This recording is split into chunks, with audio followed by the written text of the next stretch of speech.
Welcome to the Crypto Show right here in Acapulco, Mexico at Anarchapulco 2020.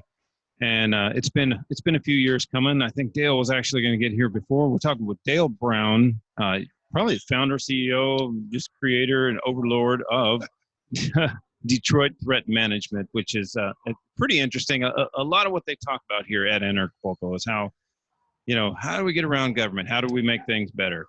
And I'll also get into a little bit about a really good example that happened here in Mexico. But I want to get into what you're doing first. And we've talked with you before, and I thought it was great. Just let me know how did Detroit Threat Management come about,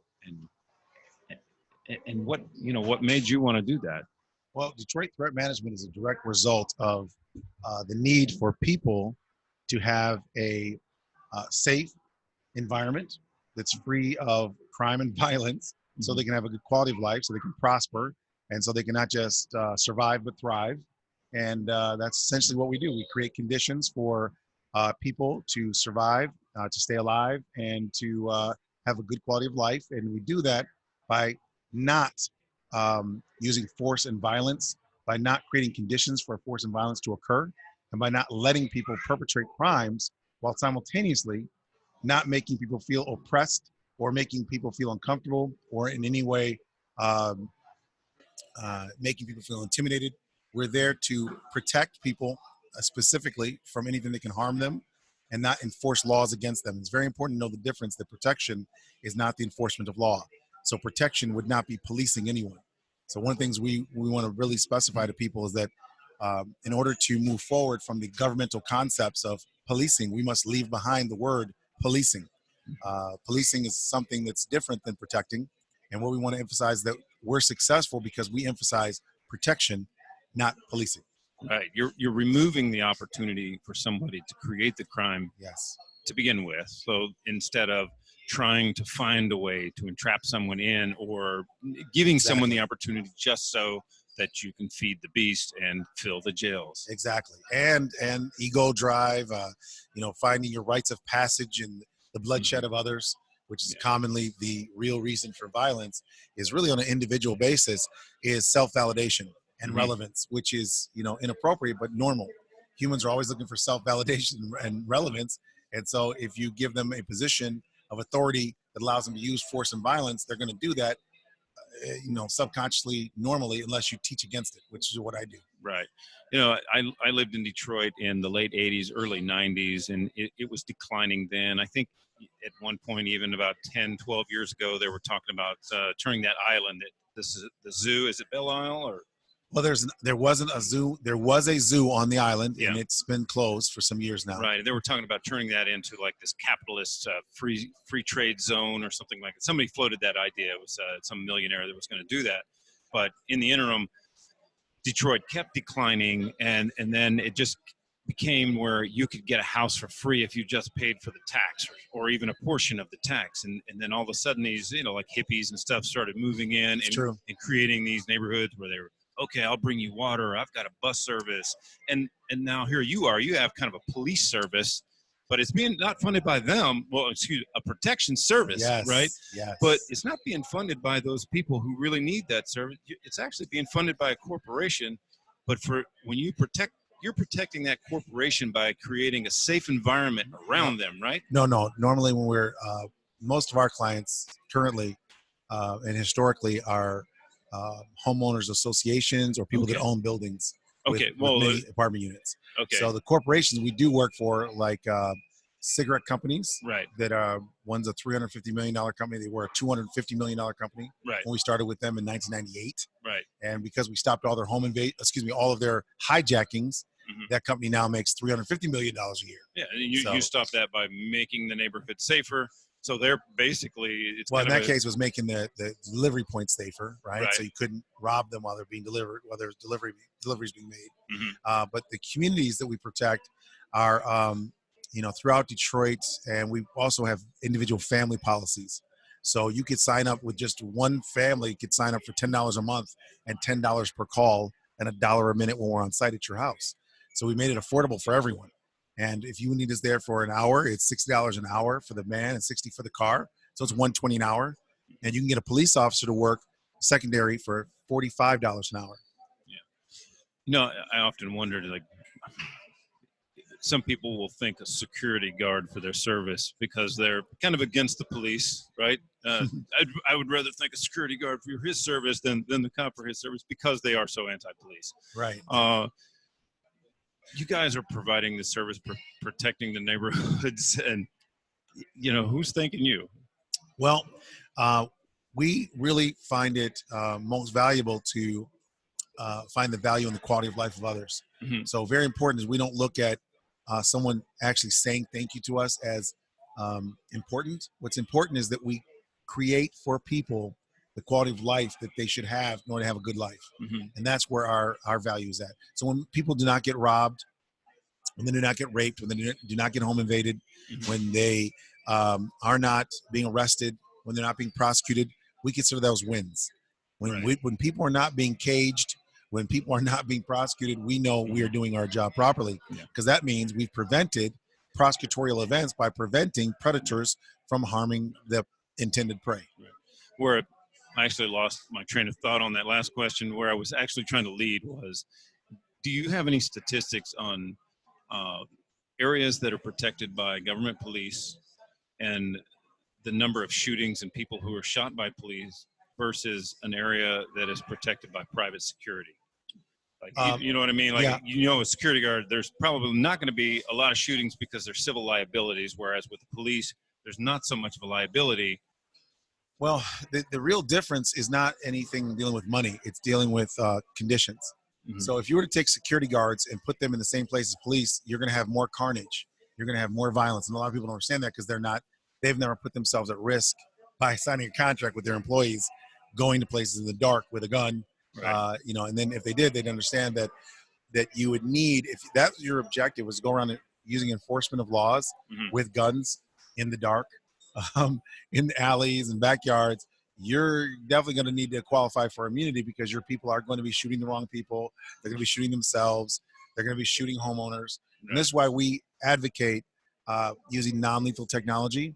We advocate constant training. And we're so expensive because what you're looking for is superior outcome. And the only way you're going to get better is to have a larger, more comprehensive product. You Mm-hmm. can't have less equal more. And you can't have a better car for less money. Generally, it's the way it works. Are you really more expensive or less expensive than say, a public police Way department? More expensive. If you're talking about liabilities where when someone gets shot, the city has to pay a buttload of money. Are you way more expensive. In the end, are you more expensive than the police? Yes. Yeah, we're way more expensive. And the reason why we're way more expensive is because we train more and we create better outcomes. Mm-hmm. So the reality is that has a higher level of value to people mm-hmm. Than say someone who says, well, I used to be a police officer, or I'd like to be a police officer off duty and work here. That's not going to get you what you're looking for. What you're looking for is a higher level of performance outcome, meaning you want protection. Protection is not policing. That's almost the opposite. Right. If I were to police you, that means I come after you've been raped, robbed, or killed and look for people that may have raped, robbed, and killed you, and maybe I prosecute them, mm-hmm. which, of course, you will find unvaluable. What you would find valuable is keeping you from being raped, robbed, or killed. And that's what we specialize in, which is not related to the other. Right. In fact, you don't even want to hear about me capturing people that raped, robbed, and killed your family. You will not be excited. You'll be very unhappy with me. And especially if you find out I was watching them while they did it to make sure I had good evidence on them. Good. And that's what prosecution is about, evidence, not about what we know. It's right. about what we can prove. So right. if you were to put me in that position and say, listen, Dale, we want you to use the same metrics that law enforcement uses. We want you to capture and kill people based upon law enforcement conditions. We want you to do the same thing, but I want you to do it privately. That would be impossible because, number one, we're accountable for outcome, which means we'll be out of business very shortly. Mm-hmm. So I had to create an entire different philosophy, which is the anti-kill philosophy. I had to create a completely different training system, which is the Vipers training system for the bodyguards. And that training system emphasizes the importance of mission over money, because you can't have somebody coming to protect your family who's thinking about money. If I send a person to your house to protect you for money, they can only protect you so far because they think about money. Now, how could they spend money if they get killed protecting you? So right. As long as you're not in a serious danger and they're thinking about money, that's fine. Yeah. But the moment there really is a bad person at your house that's actually a violent criminal or at your factory, my team members would have to run away because there's no money in their death. And the only reason they're there to protect you was their money. So I had to create a condition where I'm looking for people that actually care about people. And those are the people that I look forward to training. And those are the people on our team. And people that are not like that, we remove them. If they cannot put the lives and safety of others before their own, then they cannot be a part of our organization. And that is because we need people that really care about you as family, not as someone who's they're going to get paid to possibly provide a basic, fundamental hourly service for. This is not an hourly service. And so in your situation, is it easier for you and your team members to spot somebody who's volatile and not feel this kind of like thin blue line mentality about getting rid of that person? Because with typically, with police, they're not going to rat each other out. They're going to stick up for each other. You guys weed that out? Do you have a different method of weeding that out? Absolutely. First and foremost, we're all accountable for outcome. Now, the difference is also, remember that police officers are part of an organization. That organization, and this needs to be also addressed, there are good police officers that want to come forward, and they need to be protected. And they're not right now. Right now, they could actually lose their position. They could be attacked, verbally or physically. There's no protection for law enforcement officers that do want to come forward. And we need to not just protect them. We need to reward them so that the officers are incentivized to be more protection oriented than prosecutorial oriented. And there are good officers out there like that. We need to emphasize them. Right. Yeah. So how do you guys go about weeding out? I mean, what are some of the signs that you look for? Like, when this guy's bad, we got to get rid of this liability. Right. So basically, we have throughout our entire daily duties, we have actual engagements you're supposed to be involved in, which include video reports. So you actually are looking at a video camera and making a video report, sending that information in. So we can actually see if a person has a bad attitude just by looking at the videos. We can also see from the reports if they're actually being thorough. We can see in their GPS data if they're actually going and checking. We can see if they're actually investigating, if they're actually looking at circumstances and situations to prevent violence, or if they're just driving around the car. And then when we find people that are non-productive, we warn them, we continue training them. If they can't make the change, we stop coaching them and we start terminating them. Wow, that's awesome. And have you had any issues yet where somebody acted in the wrong way and it put you in a position of liability or anything bad? I mean, obviously, this is a dangerous job, and something bad's going to happen sooner or later. Right, exactly. So we've had many situations where people made wrong decisions. And what I did was made sure that next time we made the right decision by training differently. So nobody's perfect. What I have now is 25 years of evolution. 25 years of daily evolution. So 6 of our staff members have been shot, one female, 5 men, and all those shootings were between 1995 and 2000. And that's not because people stopped having guns in 2000 or because we stopped doing dangerous things in 2000. What happened was I learned with every shooting, and I was able to learn from our shootings how to create the proper outcome. And what that required was a completely different way of thinking and behaving. And so first thing we're going to do is stop having adversarial interactions in order to stop having violent outcomes. So even though someone else wants to be adversarial, doesn't mean you have to be. You can actually be not just compassionate, you can be persuasive. You can inspire them to see things your way as long as you don't feel fear. So as long as you're feeling fear, what we call philosophy, the philosophy of fear, you're going to believe that there's always a reason to use fear to dictate a course of action, which means there's always a reason to be violent. Essentially, when I'm ignorant of something or don't know something, I will always resort to violence. So as long as I believe that resorting to violence is appropriate for some reason, if I believe in that philosophy that my fear dictates my actions, then I'm going to use my fear to make it a directional change in my behavior, which is going to be normally adverse to a positive outcome. Right. So, I mean, when I lived in Detroit, and I'm sure it carried on after that, they were pretty famous for being quite brutal in Detroit, against the residents. Has the city come around, or people in the city noticed what you're doing and recognized that and tried to make a change within the police force there that remains, or what does remain of the Yes, city? absolutely. And police officers are training with us, and we have an actual tactical trainer that's in the police department that's training with us, and he's infusing our training into the Detroit Police Academy. Multiple officers, which you can see on our website, threatmanagementcenter.com, threatmanagementcenter.com. Look at police testimonials, and you'll see police officers testifying to the training's effectiveness in terms of actual real world police usage. These are officers that use the training to save their lives and the lives of others.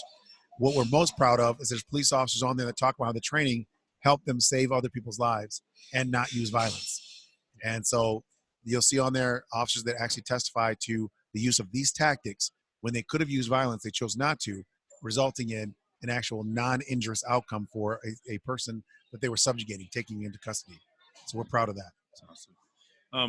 I mentioned in the beginning about how, the declining neighborhood, it was just kind of abandoned, and people took advantage of that by coming in and buying cheap housing and creating these new networks. Have you been able to impact any of those neighborhoods, or are they still functional, or has that just been abandoned? Well, in general, the thing to remember about Detroit is just like everything else. You have two narratives. You have the government narrative, which is it's a terrible place. Mm-hmm. And then you have the reality. The people there have marinas filled with boats. You can't have a boat without having money. Right. And you can't have an illegal lifestyle and have a bunch of boats, not in Detroit, because the Coast Guard does check. Yeah. And so you have a huge number of inner city people that own boats. How would that be if they don't have any money? It's impossible. They have motorcycle clubs with very expensive motorcycles. They have beautiful car clubs with beautiful cars. So what we have to do is drag remember, racing. The government CNN narrative is not true. The government CNN narrative is not true. Entrepreneurship in Detroit is the reason why African Americans left the slave South and came to Detroit and escaped the plantation lifestyle that they had even after slavery ended. So they came to Detroit because that's where they could get jobs. The people that left Detroit are the ones that got mad about them getting those jobs. Let's be clear about, what we're looking at when we look at Detroit. We're actually looking at a story of demographics and how people don't want to work with other people, live with other people, socialize, go to church with other people that look different than them. Mm-hmm. And as a result, they are the ones that had a mass exodus from Detroit. And the people that stayed are the ones that used entrepreneurship to buy 2 and 3 homes. Now, what you want to know is, why were there so many homes, or are there so many homes that were left abandoned? Mm-hmm. How does that make sense? I mean, you're a bank and someone paid for the house or didn't pay for the house. Why would you think it's okay as a bank to allow the home to simply go to nothing? The people have money, they're paying. So what is it? What's the real problem here? What really happened in Detroit is the institutions that are related to the government decided they're not going to be doing things that are in the best interest of the community. They're going to find a way to use the government to destroy the functionality of the people, to defeat their ingenuity. And that's what they did. They used government structures to help larger corporate structures, such as hospitals. My family opened the first privately owned African-American hospital in Detroit in 1911. That hospital was opened by my great-grandmother and great-grandfather, which were the first African-American married doctors to open a privately owned hospital. Back then, segregation dictated who goes what to hospital. Yeah. So when we think about anarchy and we think about non-governmental solutions, Detroit is the mecca of non-governmental solutions to situations, because they have been entrepreneurs and surviving and thriving since the beginning of time. There's more Maseratis, more beautiful cars, Mercedes in Detroit than any place else in Michigan. And yet all Detroit, all CNN and the government media, controlled government media wants to talk about is dystopia and how terrible Detroit is. But really, we should be asking, how are all these people thriving and surviving if they have no money? Because they do have money. They're entrepreneurs. They don't use government means to do things. They have jitneys. You know what a jitney is? It's called ride sharing by people from the suburbs. So jitneys are people that just simply drive people around the neighborhoods. You give them a couple bucks, $5, take you home from the grocery store, take you to the bank. But they've been there since 1910. Yes, they didn't call it ride sharing. They just call it sharing your ride, and it's called a jitney. You say it's a system. You can actually go to the grocery store and say, hey, call the jitney and tell them I need a ride. Right. And they'll actually call you before they had cell phones that are readily available. And the guy would come up there in his private car and just give you a ride home. 24 hours a day, 7 days a week. Same thing goes with restaurants. There are restaurants that are actual restaurants with restaurant fronts that are very successful in Detroit, extremely successful, owned by the urban members of the community. And then there are entrepreneur, anarchist, non-governmental non-governmentally aware restaurants, which are run out of people's homes. Yeah. And they fix entire meals. You actually call them. They have a menu. You order.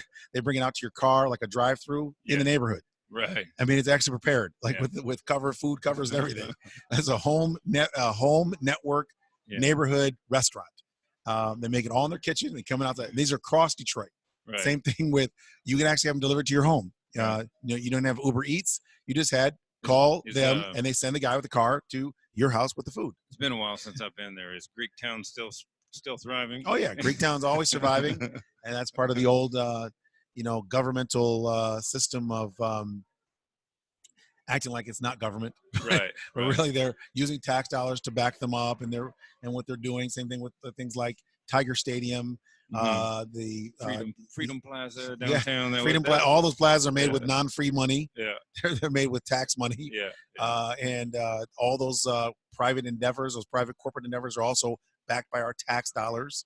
And so when we're being honest about Detroit, we have to remember that all the corporations there are using our tax money in order to function and survive there. Yeah. And the people there are surviving because they're entrepreneurs, and they're surviving off of entrepreneurship. There is no amount of government assistance that can help them have the quality of life they need. And they use their actual ingenuity to survive. And that would be a great story for anarchists to discover the real Detroit and how they survive there. Yeah. You know, I drove down here from Las Vegas, and it took me 9 days to do it. And I stopped at a bunch of little cities along the way. And one of them that I stopped at was this Tirán, Mexico. I don't know if you've heard about that. So, and I had a friend who set me up with a tour guide. He took me all around. I met the police. Who's your friend? His name is David Ramos. Yes. Yeah, and he spoke only Spanish, and I have Spanish, but it's limited. But it was enough. And there were other people in the town that did have English, so they could speak English. Excuse me. And so what happened was 8 years ago, they had the revolution. They threw out the politicians, and they threw out the police. The police were the ones protecting the cartel. So now the cartel has no more protection, so it was easy to get rid of them as well. And it's an ongoing fight. It's not over. They still have to fight it. At every entry point that you come into town, there are armed guards. These are volunteers that rotate. You know, you have a whole group of volunteers throughout the city who rotate these positions, so it's not always the same people. And they're doing the diligent job of keeping the cartel out of there to protect their resources. And one of the questions that I asked this guy that was driving me around, and so, you know, what was it like when it was just the regular government? So what the new government is no mayor, no top leader. It's each little neighborhood has a representative that everybody in the neighborhood got together and picked. Those representatives go to the town square where everybody in the city can watch them stand in a yes line or a no line to pick what their options will be, right? So, and then from that, they decide who will be the guardians, who's guarding the trees, who's doing this and that. Well, I asked the guy, so what was it like when you had the regular government, right? You know, because it was the same as the U.S., this two-party, this left party, right party, all that bullshit, right? And he said there was division. And I said, well, what happened after you went to this new one? And then it was unity. Everybody was on the same page because you didn't have this left-right idea of dividing people. There's no more division. So what else do they got left? They got unity. That's it. When there's only one team, everybody's on it, right? You know what I mean? Right. And the other thing I'd asked him is like, well, what about the drug problem? What was it like before? What was alcoholism like before? And he said there was drugs everywhere, and everyone was drunk in the streets. It was crazy, you know. Now, hardly any drug problems, and alcoholism. They put them in the little jail. I went to the jail. There was 3 young kids about in their 20s. Like I wandered into this little building, and I accidentally ended up in where the jail cell is. There's just some guys in a cage. I'm like, hey, you know, what are you here for? I was drinking, I'm borracho. And that was it. 3 guys who got drunk. It's a city of 20,000 that used to be 30,000, but because of, you know, what happened in the city, it declined. But now it's coming back. And it's a great testament, you know, and it's community policing like this. The same as what you're talking about. They're not trying to bust somebody. They're trying to keep out the threat. Well, I would never, ever agree that we should be putting people in cages for drinking.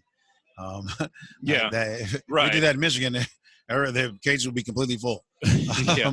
Yeah. Bobian Street would be overrun. The whole state, Michigan would be full, especially in country towns. Yeah. The number of people in country towns that don't drink is probably none. Yeah. So everybody be in jail. We'd have no one free. So I'm not sure how that Right. that would play out.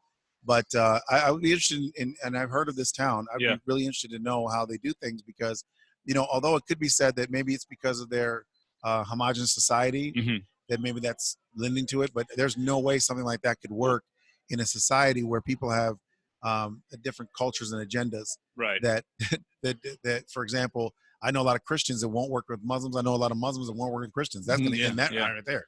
Yeah, I know a lot of atheists. Dearborn would have to be its own city. Atheists don't want to deal with highly religious people. Right. Religious people don't like atheist people. And that right there would ruin the concept of sharing time at a checkpoint or doing positive things. Then you got something in America that maybe you just don't have there, which is capitalistic greed. The concept that you're going to take just what you deserve, nothing more. That's a communist concept that is very foreign to us. We like to make more money. And I'm going to tell you right now, I love communism and socialism for other people. Yeah. For me, I like to get more money because I produce more. I'm willing to do a 24-hour. The longest day I had to work was a 54-hour work day. I had to work 54 hours straight. I got my boots on and I came back, took them off 54 hours later because my responsibility to my clients, to my organization, to my company, to my employees, all those things required me to work 54 hours straight. Now, I didn't have to. I'm the boss. I have the money. I can just do whatever I want to do. But I can't do that if I'm going to be professional. I have to do what it takes. That means I have to do a 54-hour day. I have to do a 54-hour day. Now, financially, and because I am the owner, yes, I can screw over people and say, I don't want to work more than none. I could just do no hours.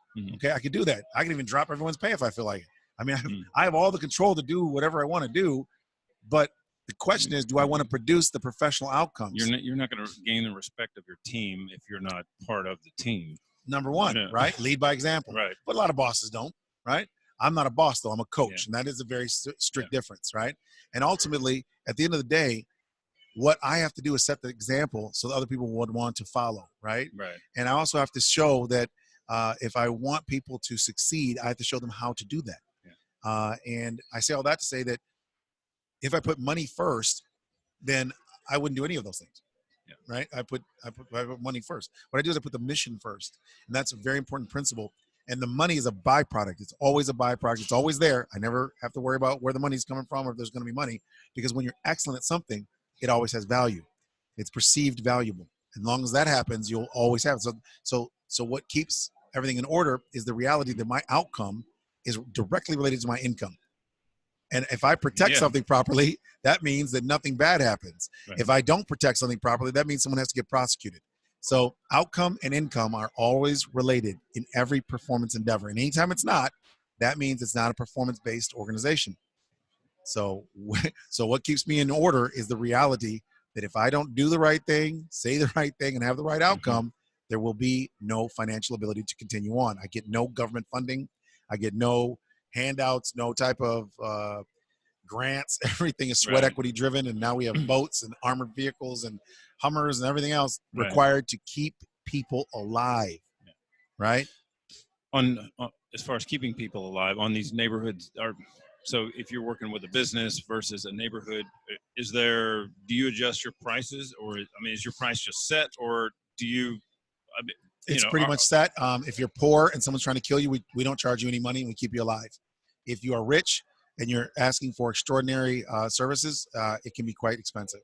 If you are asking for standard, protective service agreement under standard conditions, it's $10 a month for membership, $10 per call for the first 10 minutes, and it's $1 a minute after that. Oh, okay. So it's $1 a minute, but we can't come there and you say, oh, we're all set 2 minutes later. Yeah, you have to pay at least $10 for us to go there. The number is 1-900-PROTECT-ME for 10 seconds, for 10 minutes. So basically what I was getting at is are there neighborhoods that need protection that you have kind of an altruistic outlook towards, and individuals on an individual basis. You protect them because it's the right thing. Individuals, yes. Yeah. There's always some crossover because there's neighborhoods between our paying clients. Yeah. So they're going to win anyway because we're just around the area. Right. So if you're anywhere near us, you are inherently safer, or anywhere near our clients. It's just a natural occurrence that if you're near where we're protecting, you feel protected because the criminal element does not want to have any contact with us. Right. Because isn't it the last time we talked, I thought that I understood that one of the ways that you would protect a company, whether it's the cigarette company or whatever, is to make that neighborhood around it safer by getting rid of the threats around it. And so everybody that's in that area receives that security just by osmosis. Correct. That's what should happen, correct. If you want to protect the subject, anything, you have to protect what's around it. And a lot of times you see what people do is they try to protect the thing from the inside of the thing. Yeah. If you want to protect your home, for example, you need to have cameras on the outside sensing who's approaching your home, not who's inside your home. What you see now with Ring.com and some other services, they're actually having cameras that sense someone coming to your home, which we started doing, 20 years ago, was installing cameras so that people could see who's coming towards their home before they make contact, because that's what's important. You don't want to wait until a bad thing happens. You want to prevent the occurrence, a negative occurrence. Right. So that's what we call preventive threat management. Might even be a good idea to have a big screen on the front side of your house so people approaching can see that they're on camera. Right. Just right. Yeah, that would work. Oh, They're like, I'm already on I'm camera. already seeing. Right. Exactly. People often say to me, like, I should light up my house with lots of lights. No. If you light up your house with lots of lights, criminals see it and they're attracted to it. What you want to do is light up a mosquito. Right. What you want to do is light up none of your house, except when someone approaches it, you want it to be flooded with extraordinarily powerful lights. And then when they keep going, there should be strobe lights. So the first layer of defense is bright lights pointing in their face from your house as they approach your house from the sidewalk or getting to the sidewalk. Obviously, it only comes on at night. Right. And then as they come close to your house, there should be strobing. As they come even close to your house, there should be alarms going on the outside of the house. Before they even touch your house, you should have 3 layers of electronic defense before they touch your home or your business. And therefore, you've warned them 3 different ways before anyone's called, before it calls you, before it calls threat management services to respond, and before it calls the police. Right. And now we've eliminated the opportunity for crime to even exist. And so now we have no need for policing. Right. Well, you won't have it in its current state. And my objective is to see it changed to, obviously where it's a more proactive, protective organization, not a organization that focuses on how to create prosecutions. Right. Right. Those are 2 separate functions. Prosecution and protection are completely different. It's like defense and offense. The reason why a football team has a defensive team and an offensive team is because those are 2 separate functions. And you don't have the offensive team be the defensive team, and you don't have a defensive team be the offensive team. And the quarterback is the prosecutor saying, "Go out there and catch this ball." Or, Right. You know what I mean? Right. So you have to make sure that when you're thinking about performance, that you're realistic in your objectives and you're thinking about achievable things, and you don't create conditions for conflict. So I get into conversation with people that say they want private policing. Well, automatically that's going to be a conflict because you don't really want anyone policing you. Nobody wants that. So I guarantee you don't want to pay someone to police you. Okay. So we're already doing that. Yeah. Nobody wants that. Nobody wants private. They don't want taxed police. They don't want privately policing anyone. So the concept that someone's going to come to your house, do what they do on duty as a government police officer and do it privately makes absolutely no sense. And so once you think about what you're asking, you'll know it doesn't make sense. Right. So what I did was create an entire system that's based upon creating conditions where violence does not occur and creating conditions where protection is the only purpose of your existence. Mm-hmm. So if someone's drunk, what we do is we contact their family to come get them. We don't sit there and say, "Oh, he's drunk, let's see if we can get arrested," or "Oh, he's drunk and intoxicated in public, let's see if a car will hit him," or we go over and talk to them and say, "Hey, let's get your family here, let's call them," and that's what we do. And listen, it doesn't have to be someone that's paying us. Mm-hmm. So I found a gentleman that was in the middle of the street, happened to be a member of the LGBT community, and this individual's shirt was off, and what I did was got them out of the street, gave them a bottle of water. It was very hot. And then I called, I asked their family member, I asked them for their family member's phone number, gave me his brother's phone number. And his brother was very happy. He just got back in country. He was a Marine.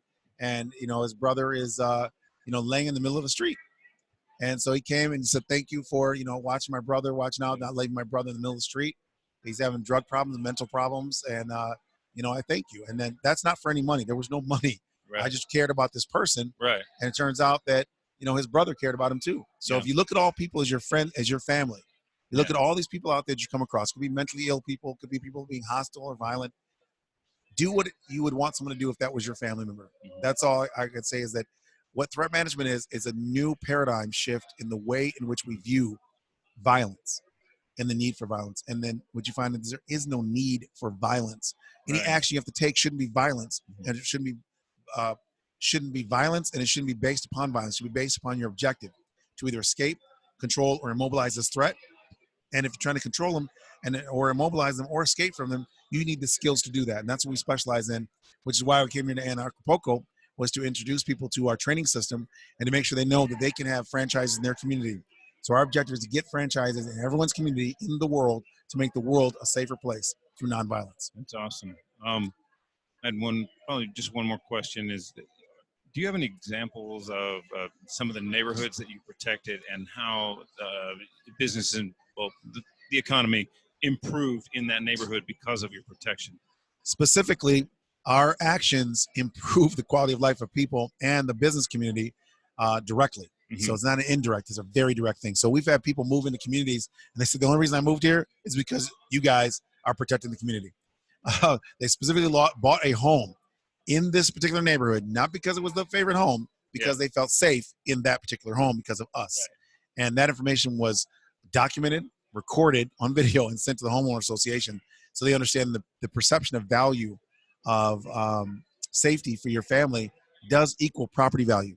When we first took over one of the communities in Detroit called Palmer Woods, we started there in 2010. They had 33 vacant homes in a community of 400 homes. Now they have like 2 homes available, and those 2 homes are being renovated. So I'm not sure they might already be sold. Right. So they might have no actual homes available for sale at this time. So new restaurants and new stores, things like that. The entire area is thriving. So they have a new development of stores in the area. An entire strip of stores, approximately 100 stores been opened in this community. This is not downtown Detroit. This is in the communities. And that is because you have a direct increase in the number of families in the area, people in the area that are going to be and have been patronizing businesses. So everyone is not just surviving, they're thriving as a result. So there's a direct correlation between protection and prosperity. And that is the message here, that what we protect, we will be able to create a prosperous outcome from naturally, organically. It is unavoidable and inevitable to make money from communities and people in situations that are protected. But if they're not protected, you will not make any money. So the most important point to remember is when we protect people or property, we create prosperity. That's awesome. If somebody was worried about their neighborhood and they wanted to get their own franchise started, how would they find out the information? Give us a call at 800-525-3491 or go to our website and you can look us up there and send us an email to us as well. And our website is threatmanagementcenter.com. Again, our phone number is 800-525-3491. Awesome. Well, thanks a lot, Dale, man. Sir, thank you. It's great to be talk here. to you again. Yes, sir. Thank you. Alrighty. Thanks for having me. Thank you.